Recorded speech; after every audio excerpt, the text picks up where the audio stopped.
Some suppose reality is divided by a veil. On one side of the veil is the natural, observable world. Beyond the veil lies another realm of spirits, angels, demons, and of course, gods. These beings are supposed to inhabit an unobservable, supernatural domain that is off limits to science. How do we know these spirits, angels, demons, and gods are there?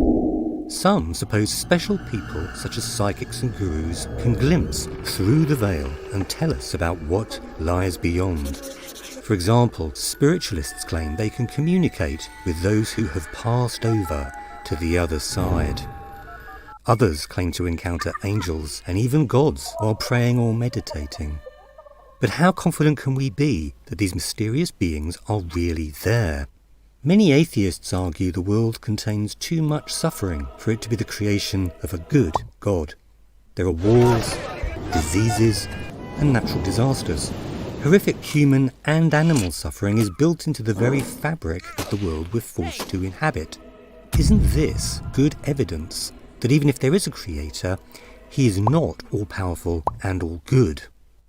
Of course, the faithful try to explain the suffering. Some talk about free will. They say God could have made us puppet beings that always behaved well. But if we're God's puppets, we're not responsible for what we do. God cut our strings so that we can freely choose to do good.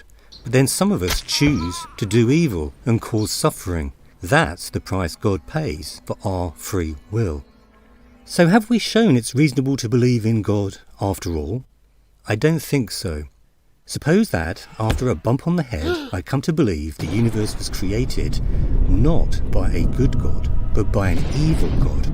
I believe there's a single, all-powerful creator whose malice knows no bounds and whose wickedness is beyond our comprehension. Who believes in a God like that? Almost no one. Why not?